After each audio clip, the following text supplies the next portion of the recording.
Good evening, good morning, good afternoon, everybody. Welcome back to another live edition of Mafia Roundtable, Cicale's Corner, Unfiltered. Yes, I do look disheveled, so I've been relaxing all day. So I have to rest up to get on this show and start going at it. So glad to see people are on. I'm going to change the format up a little bit today. I'm going to answer some of the questions first, and then I'll go into Alphonse, Sisca, Funzi, who is a Gambino Capo, and one of the good guys out there. Really, really good guy. Dangerous, but good guy at the end of the day.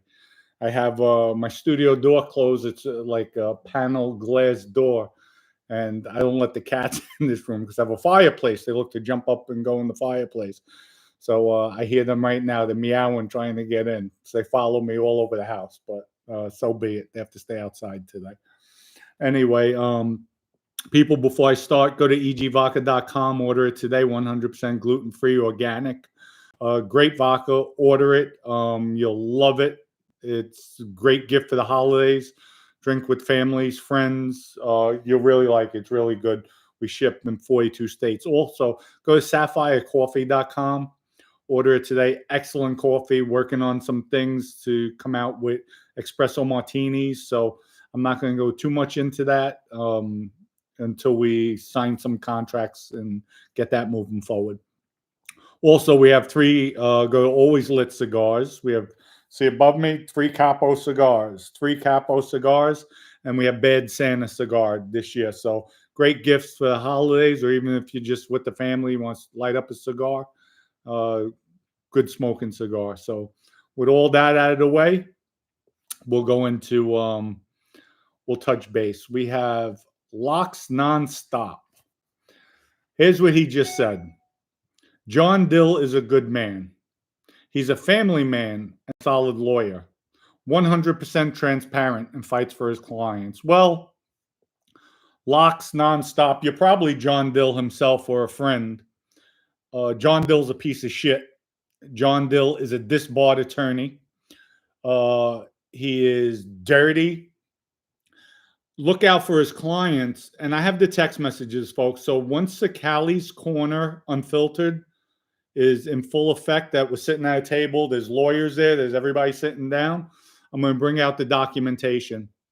And we're going to go through it with a fine-tooth comb and show everybody how he led a guy to believe that he was getting hundreds of thousands of dollars. The case was going to trial. They offered a settlement. Come to find out, months later, after the guy agreed for the settlement, John Dill turned around and finally told the guy, John Dill didn't even tell him. The guy hired another attorney. He found out John Dill never even filed the case. Case wasn't even in court. So who on earth was John Dill talking to that they came to a settlement?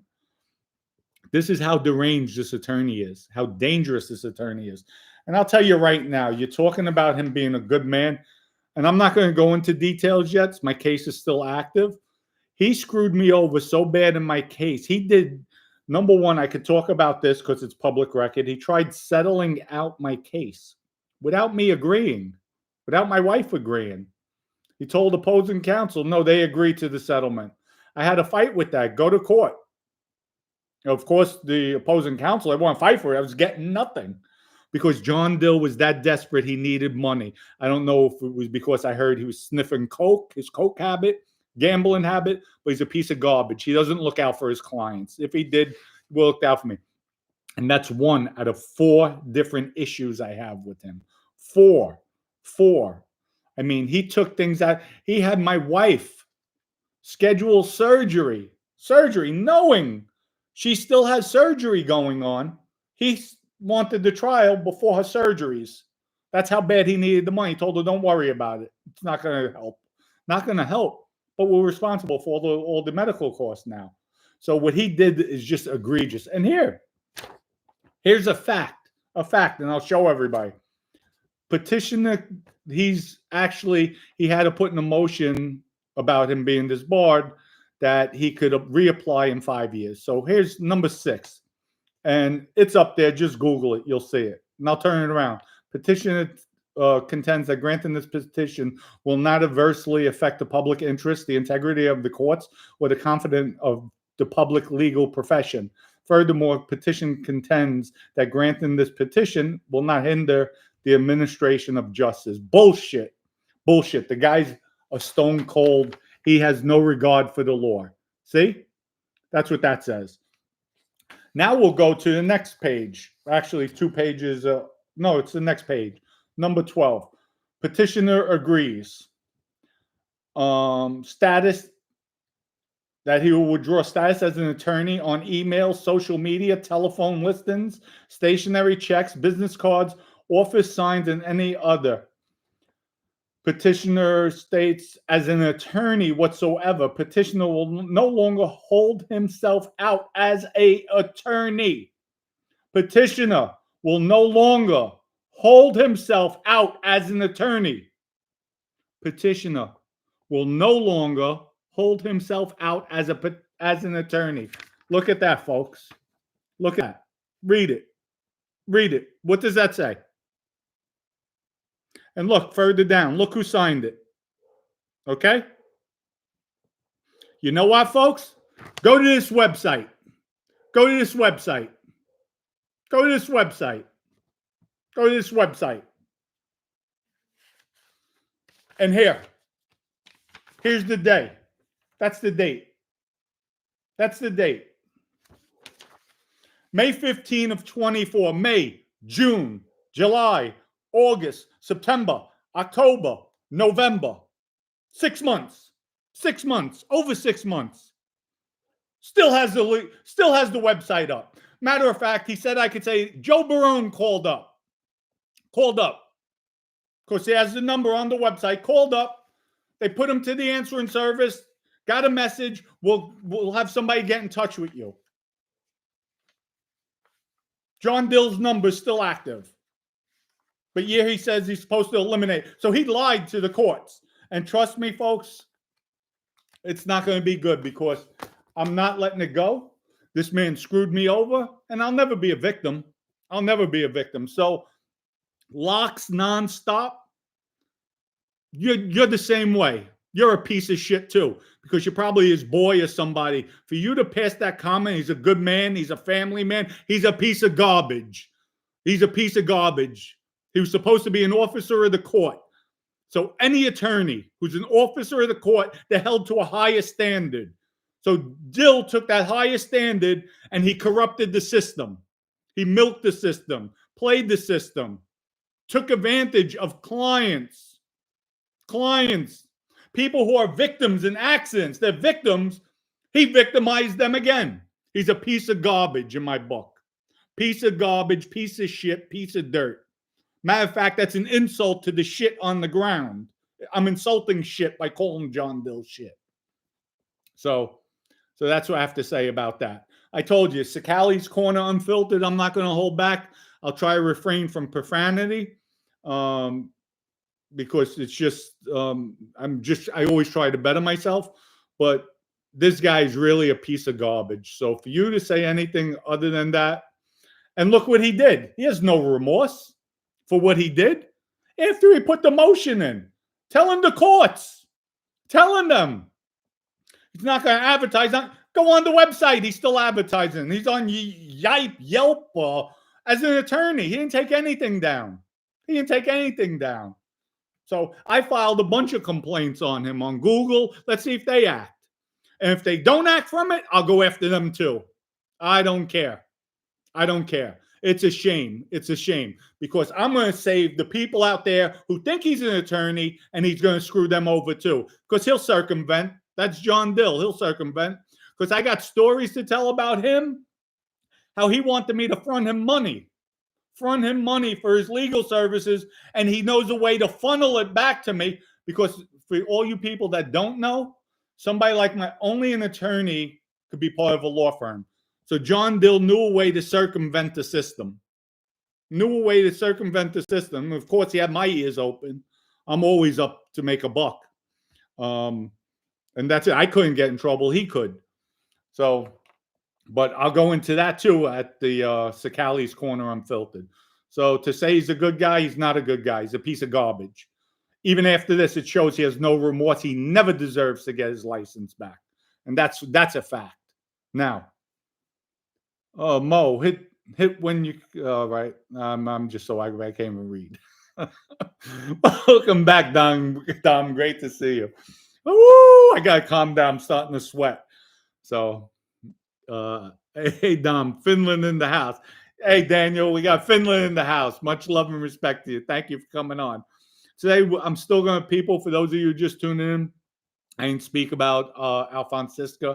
I'll be bringing him up in a minute. We'll go into that. I wanted to change it up a little bit. Happy Sunday from Morris Park in the house. Morris Park, Pelham Bay, Throgs Neck, Country Club, Fordham Road, a little piece of Arthur Avenue, still strong with Italian, even though those neighborhoods have all changed dramatically, but you still have your little pockets up there. So, it's sad. I miss the old ways of the neighborhoods where everybody knew one another, everybody interacted. You couldn't do shit. And that's another story I'll tell everybody. Maybe today, no, next time I'll tell a story. Louis Lombardi, whose nickname was Ducky. Louis Lombardi. He had a brother, Anthony Lombardi, and he lived in Hazel Towers as well. His father wound up getting killed when he was a kid. His father and my father were best friends. His father's name was Bati. And I'll tell you people the story about Louis Lombardi and myself, a.k.a. Ducky. He acts now. He's in a lot of different movies. He's doing well for himself. And I'll get into a story with him and I where I did, I think, my first robbery. And we didn't even look at it like that, folks. So I'm going back. We had to be 15, 16 years old, hanging out. And I had actually one of my father's cars. So I'll go back. I'll tell that story later on. So let's see. What do we have here? I'll answer a few more questions and then I'll go into the story and then come back to the questions. 4 a.m. Australia. Thank you, John. We have Australia in the house. VA Beach. Did you guys play handball there? VA Beach. I have no idea what you're talking about. Actually, I didn't play much handball on the street. I played in jail. I played a lot of handball. So that wasn't really my game. Excuse me. I liked racquetball inside the gym. Before you know, people, please hit the subscribe button, hit the like button. It just helps me. I like it, watching it go up. I never ask for any contributions. That's not what I'm about. But the only thing I want to get the subscriber base up. So at least I can have some bragging rights. So how you doing, Dom? Watching from the UK. I'm okay, Kev Smith. I'm doing well. Thank you for asking. We have Davenport, Iowa in the house. Glad to see you here. Thank you, John. Big blue handball. Yeah, and no, we used to play with, actually, too, there was a little tiny black ball, and that ball, used to go fast. That was paddle ball. That's where Anthony Fiorino was the best. He was a professional paddle ball player. Oh, Myrtle Beach loves you. Loves you, cuz. Thanks, John. I love Myrtle Beach, too. I should be out there soon. So, all right. Well, we'll go into the story today with Alphonse Sisca. Alphonse Sisca, a.k.a. Funzi. Started out Harlem, drug dealer back in the days. Very, very close. His brother, they called themselves brother. They were inseparable. Arnold Squitieri, who at one time I met as the official boss of the Gambino crime family. He was the official, wasn't acting. He was the official at one time. And him, Alphonse Sisca, and Arnold Squitieri and Alphonse Sisca. I'm just going to say Arnold and Funzi. I was with them in where I first met Funzi. It was in Allenwood, Pennsylvania. I think in 1996 or 5. I was in the federal system. We were in the FCI. That's where I met Bruno Indelicato, Louis Dodone, Ray Argentina, slew of guys, Mickey Paradiso, Andy Ruggiano. There was a ton of guys there. And right away, because of my uncle, who he was, Pete the Neck, Pete the Killer, in Goodfellas. And my uncle also was a heroin dealer too. They were all heroin. Everybody out of Harlem was heroin dealers, most of them. Anthony Buat, another good guy, great guy. That's where I met Funzi. Funzi was very, very likable, ball breaker like there was no tomorrow. And at the time when I first rolled up there, Arnold wasn't at the institution yet. Maybe about a month goes by, we hear Arnold's coming in. Arnold came in. So in the same unit, my unit was Mickey Boy Paradiso, Arnold Squitieri, myself, and then Frank, I want to say Pella, I forgot his last name. He had a brother, Louis, and he was my roommate. So there was like 3 or 4. Oh, we had Anthony Libator, was the boss, I think, of, I want to say, Cleveland or Ohio. Cleveland, Ohio, yeah, or Michigan. He was the boss out there, old time. I had Alzheimer's. He was in his late 70s. Anyway, Funzi was really down to earth. To me, he wasn't a tough guy. To say he wasn't dangerous, I can't say that, because just because somebody not big, not strong, doesn't mean that. Because anybody would go. Anybody would go. There's a lot of people that you'll look at and they'll put a bullet in your head. It takes nothing to pull a trigger. So tough guy, I would say no, but killer, I wouldn't have put it past him. But great guy, always joking around, having a good time, having a blast. And even there was some times Danny Farmer was there too. Danny comes up to me, Dom, I just got them high. Because he smoked, listen, you're in jail. You're going to make the best of it. That wasn't my thing. I would drink some hooch every once in a while. That's what they called the wine, the liquor. When I was in Talladega, Alabama, they would make the hooch and then go one step further and make that into moonshine. So, I mean, it was just wild. And people get creative in jail, especially when they're doing life. They get real creative, and it's just amazing. So, Funzi was a great, great guy. And then Arnold pulls up, and Funzi was more reserved. He wasn't as outgoing because at that time, Funzi wasn't made. Arnold was, and it was like Funzi couldn't be himself as far as joking and playing around. Arnold was more on a serious tip. Then one time there was some things. Arnold wanted to make a move on somebody, to beat somebody. He didn't like the guy. He wanted to beat him. And Funzi pulled him up. So I was there. And he's like, Arnold, you can't do that. You have a reputation to uphold. Like, there's too many people here. You're not on the streets, and all realized that, and he agreed. But and before I left that institution, so I wound up going to the hole. They took me out. Oh no, I never went to the hole over there. From that institution, they opened up Cumberland, Maryland, and I got put on the bus to go to Cumberland, Maryland. They had to fill up that institution. So, but before I left, one morning I'm with Funzi, and he says, "Come on, take a walk." And Fat Andy's there, Reggiano, and we take a walk around the track, and he tells me, he says, we love having good kids around us, younger kids, especially the way they carry themselves. If when they get out on the street, all they have to do, say the word, and we would love to have them around us. So I knew what they were referring to. So I'm like, thank you. I appreciate it. You just might get that call. And it was a toss up between hooking up with Funzi, because I really he was just my type of guy. He's funny, quick witted, sharp, nobody's fool. And he was an earner too. So it was him or Bruno. But Bruno was Bruno. It's hard to beat Bruno out. He's just a funny bastard, good person, good personality, and he's a gangster's gangster, without a doubt. But so obviously everybody knows how that ended. I went to meet Bruno. So it happened when I met Funzi out there, and first time I saw him, we were on Bureau Avenue. I came out of the car for something, and he was standing there talking to his nephew, Bo, and I'll go into him later on, different story. But Bo I grew up with, so he knew me. He said, "Hey, Dom, what's up?" "Nothing, what's going on?" "Funzi, what's up?" And I went like this. I was going to walk over, I haven't seen him in years, to hug him. We were close.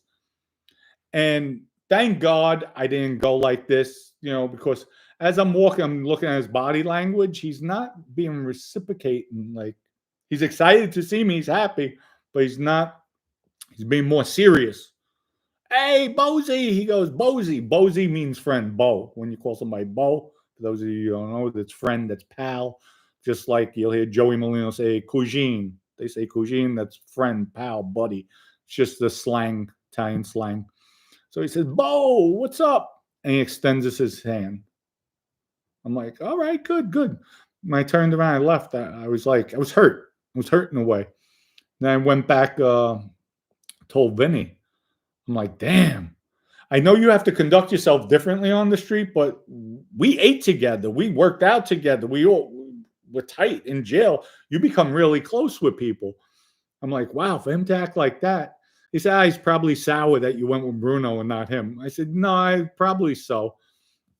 And then, of course, I met him in jail again. We got locked up when I was fighting the case with Vinny. And he wound up telling me all the shit he was hearing at that time with John Gotti Jr. They wanted me to take the witness stand for Vinny. This is before I cooperated. Take the witness stand for Vinny. We have to change with the times. It'll help his case. So that means I have to admit I'm a capo. I'm in the mafia. Michael's the acting boss. I have to admit all this on the stand. And I'm not cooperating. But everybody's going to label me as a rat. So when I brought it to all the administrations, I brought it to Quiet Dom. I brought it to Alley Boy Persico was there too. He was in my unit. I brought it to Alphonse, to Funzi, Alphonse Sisca, and Alt Swatiri. And, they heard me out. I said, listen, this is what Vinny wants me to do. Sent message to let everybody know. And also, John Jr. is backing him with that play. So I said it to everybody. And eventually, later on, when I saw Funzi one-on-one, he's like, Bo, Funzi, I know I can't do it. He says, Bo, please don't cooperate. I looked at him. I said, what'd you say? Like, mad. What'd you say? Bo, no offense. No. I don't want you. You're one of us. I don't want to see you get pushed. I see where it's going. I see what they're doing to you. I hear what's going on the streets. Because Michael took everything. Like, really, I was getting abused every which way.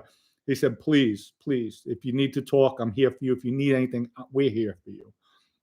I'm like, thank you. I appreciate it. No insult taken. I know what you mean, but that's never going to happen. That's what I told him. And at that time, I was just, I wasn't even thinking about that. Even if I was, it just didn't sit right with me.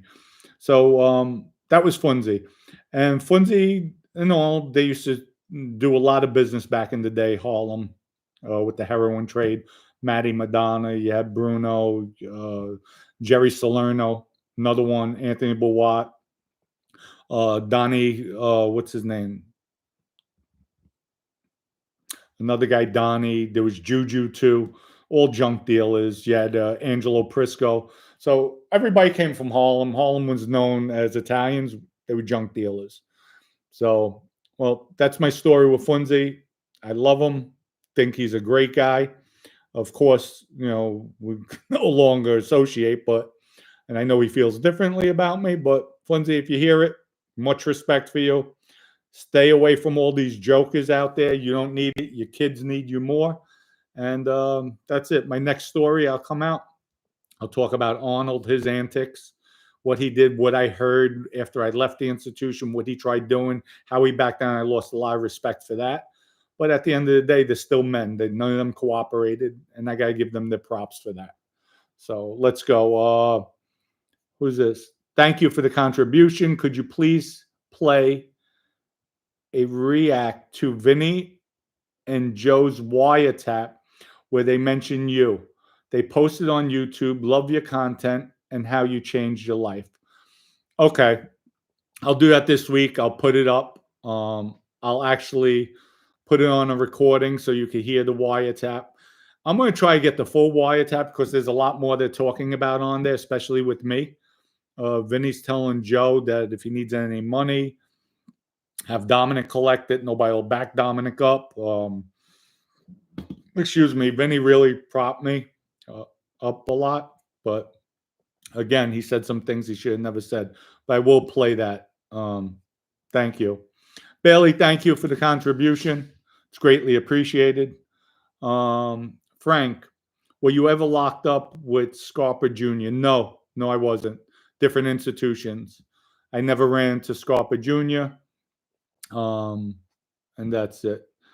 Let's see. Who do we have? Mo. Yes, she loves it. It's smoothing for her. Okay, probably talking to somebody else. Let's see. We'll go through more comments. Hi, Dom. Love your format.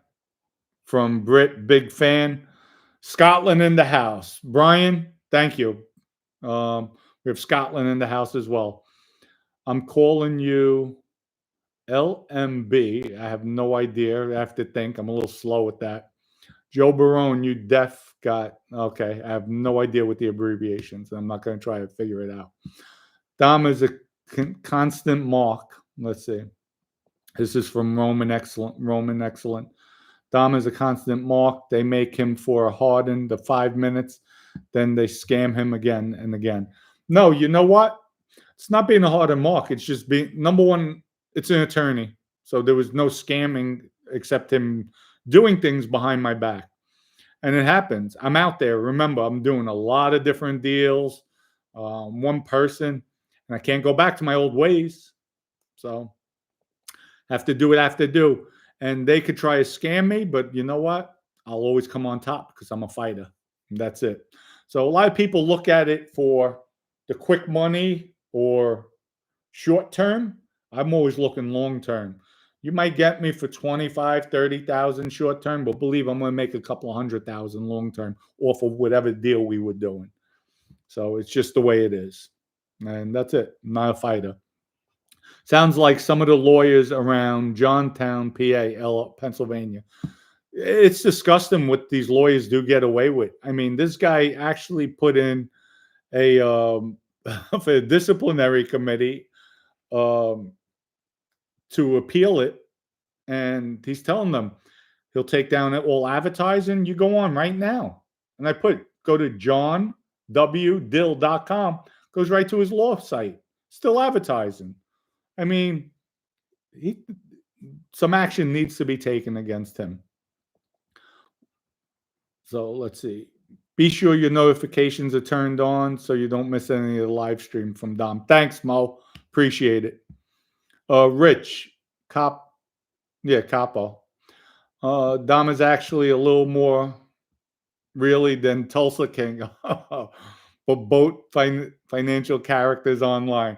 Listen, I would have fun with Sylvester Stallone. With Tulsa King, woo! Listen, I would have fun with him. I would definitely have fun with him. So we'd have a lot of laughs too.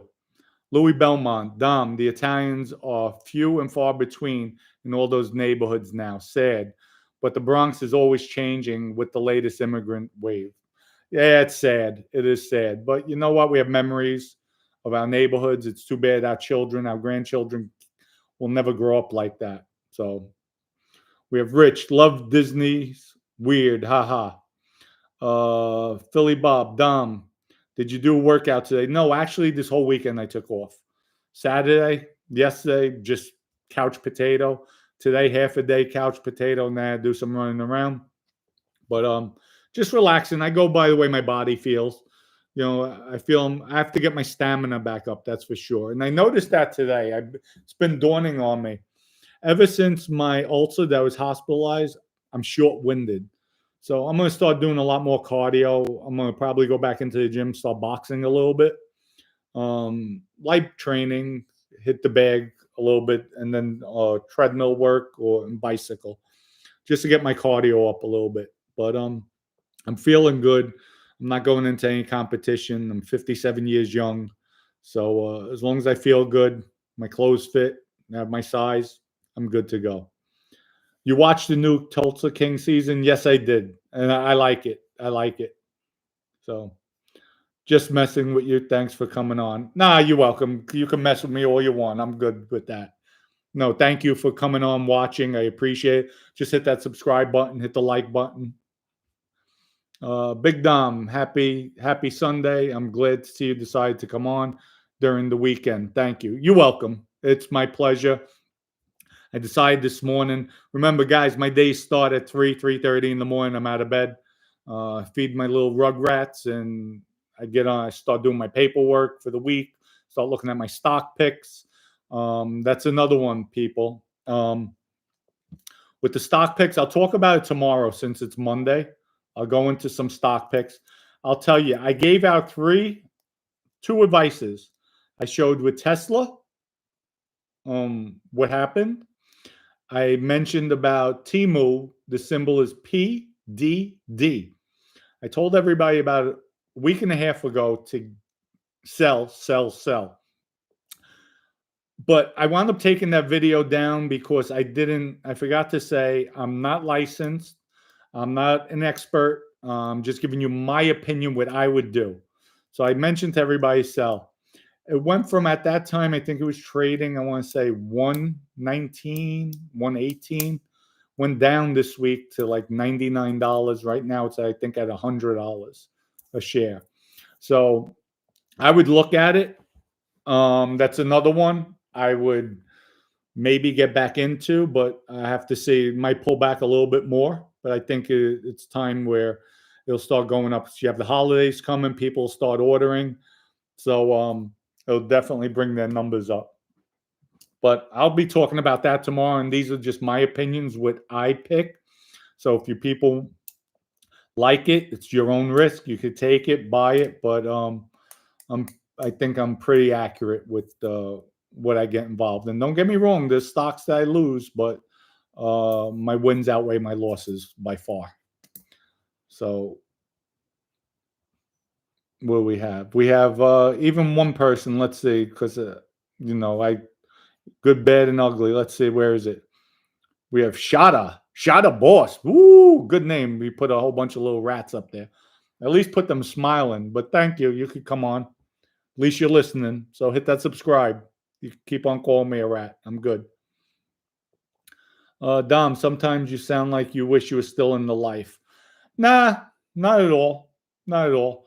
When I do wish I was in the life with all these dealings, these business ventures with people, because then they would think twice about screwing me over. When they knew I was in the life, believe me, nobody would screw you over because they know you're on a serious tip. And I've never hurt anybody, innocent civilian. Everybody who got hurt in my life or by my hand, they were in the life. They would have put a bullet in the back of my head. So, or even the innocent civilians, when they went to business with me, they knew nobody screwed me over, and everything worked out fine. So it's just different. No, I'm glad I'm not.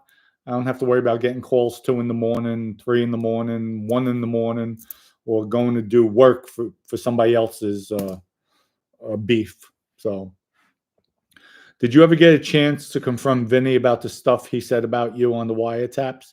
Yes. And I will bring that up. Let me put a note. Vinny, discuss about wiretap.